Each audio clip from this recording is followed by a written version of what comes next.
पाकिस्तान से बंदा 10-12 लाख रुपए खर्च करके हज करने जाता है, ना उसके पास मक्के के मुफ्तियों का फतवा है, ना उसके पास पाकिस्तान के मुफ्तियों का फतवा है कि तूने 10-12 लाख रुपए खर्च किए हैं, तूने काबा शरीफ की जियारत भी की है, तूने सफा और मरवा की साई भी की है, तूने सफा और मरवा की साई भी की है, तू मक्के और मदीने की गलियों में घूमा भी है, लेकिन उसके पास सनद नहीं है कि तेरा ये हज कबूल हो गया, तेरी ये इबादत कबूल हो गई। खुदा की रहमत की उम्मीद तो है, लेकिन कबूलियत की गारंटी कोई नहीं दे सकता। लेकिन सुनो, जिन्होंने माँ बाप के साथ मोहब्बत का रिश्ता कायम रखा, मेरे आका की हदीस कहती है, फरमाया सुबह सवेरे उठो, हंसते मुस्कुराते चेहरे के साथ अपने बाप के सामने खड़े हो जाओ, अपनी माँ के सामने खड़े हो जाओ, हंसते मुस्कुराते चेहरे के साथ।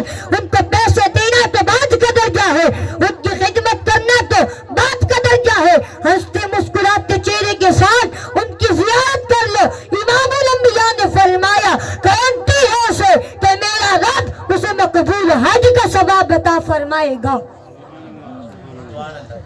हम यहाँ से हाजी साहब बनने के लिए मक्के की गलियों में तो जाते हैं, मदीने की गलियों में तो जाते हैं, पैसा तो खर्च करते हैं। कभी सोचा तुम्हारा बूढ़ा बाप घर में बैठा हुआ है, कभी सोचा तुम्हारी बूढ़ी माँ तो वो मोहब्बत की नजरों से तुम्हें देख रही है कि शायद मेरे बेटे को जिंदगी का गुजरा हुआ कोई लम्हा याद आ जाए कि मेरे बाप ने मेरे लिए कितना कुछ किया था।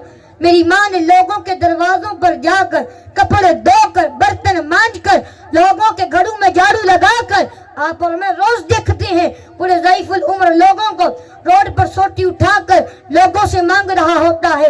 कभी उस बाबे से पूछ के देखो बाबा तू ये किस लिए मांग रहा है, क्या तुझे कोई अपनी जरूरत है, तू लोगों के दरवाजों पर जाता है तो किस लिए जाता है? तो बाप कहता है ना ना ना, मुझे मेरी जरूरत नहीं है, मैं जिंदगी गुजार सकता हूँ, लेकिन मेरे घर में नन्हे नन्हे बच्चे हैं जो शाम को मेरा रास्ता तकते रहते हैं कि हमारा बाप हमारे लिए सौदा लेकर आएगा, हमारे लिए अनाज लेकर आएगा। कभी तुम्हारे दिल के अंदर हया पैदा नहीं हुई?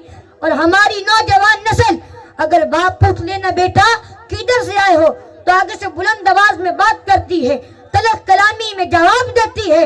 याद रख लो कुरान और हदीस में ये पैगाम देता है कि माँ बाप के सामने बुलंद आवाज से बात न करो, तलक कलामी से बात न करो, उनकी इज्जत करो, उनका एहतराम करो। खुदा की इज्जत की कसम खा के कहता हूँ, खुदा तुम्हारी उस दौलत से प्यार नहीं करता जो दौलत तुम अपने माँ बाप के ऊपर खर्च न करो। और तुम्हारी इबादत, तुम्हारी रियाजत, तुम्हारा कुरान की तिलावत करना, अगर तुम्हारे माँ बाप तुझसे नाराज है तो ये बात तुझसे निकाल दो। खुदा तुम्हारे सजदों को कबूल करेगा, खुदा तुम्हारी इबादत कबूल करेगा।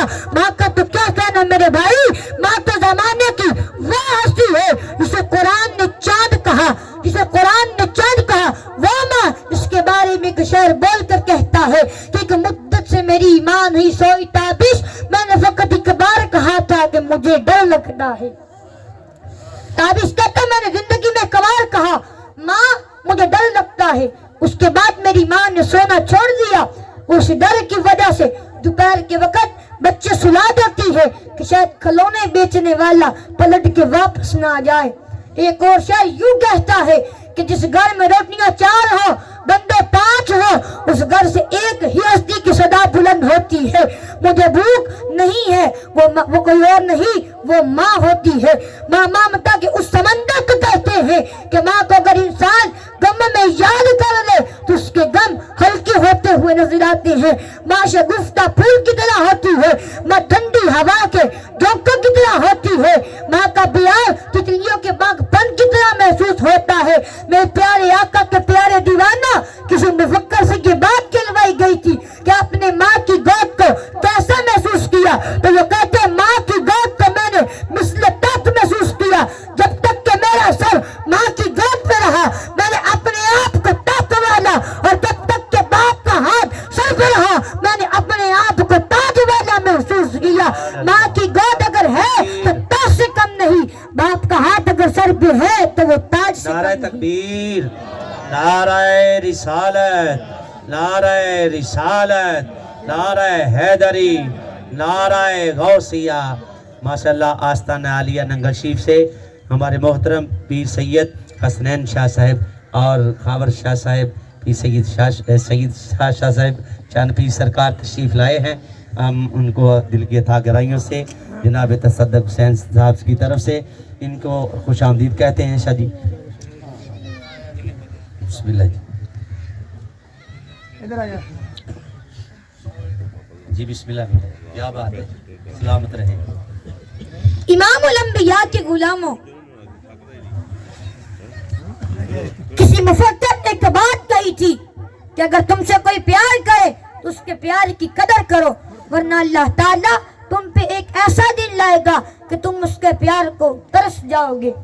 इमामुल अंबिया के गुलामों, दुनिया में दोस्त भी प्यार करते हैं, दुनिया में उस्ताद भी प्यार करते हैं, दुनिया में औलाद भी प्यार करती है, दुनिया में बीवी भी प्यार करती है, दुनिया में हर कोई मोहब्बत करने वाले मिलते हैं, मगर जिसके प्यार सबसे ज्यादा खालिस है, जिसका प्यार सबसे ज्यादा खालिस है, वो माँ बाप के सिवा किसी और का प्यार नहीं है। एक माँ बाप की मोहब्बत है जो इंतहाई बेलौस हुआ करती है, जिसमें कोई रियाकारी नहीं, जिसमें कोई दिखावा नहीं, जिसमें कोई बनावट नहीं। इमामुल अंबिया के गुलामों, सैयदना यूसुफ अलैहिस्सलाम को जब कैदी बनाकर ले जाया जा रहा था, हाथ बंधे हुए नंगी सवारी पर सवार किया हुआ था, आपका गुजर वो कब्रों के करीब से हुआ। आपने फरमाया काफिले वाला रुक जाओ, मैं इन कब्रों पे हाजिरी दे लूं। काफिले वाले कहते हैं भागना चाहता है, ये फरार होना चाहता है, ये भागने के बहाने बना रहा है। आपने फरमाया नहीं, मैं इन कब्रों पे हाजिरी देना चाहता हूँ, क्योंकि इनमें एक कब्र मेरी माँ की है। काफिले वालों ने इजाजत दी, आप सवारी से उतरे, बंधे हुए हाथों के साथ अपनी माँ की कब्र पर लेटने लगे, फिर ज़ारा की तरह रोने लगे और ज़ुबान से अर्ज करने लगे, माँ तूने अपने यूसुफ को कैसे नाश से पाला, कैसे लारियां दी। आज तेरा वही यूसुफ तेरी नाज और नखरे से बड़ा हुआ, तेरी लारियां से बड़ा हुआ, नंगी सवारी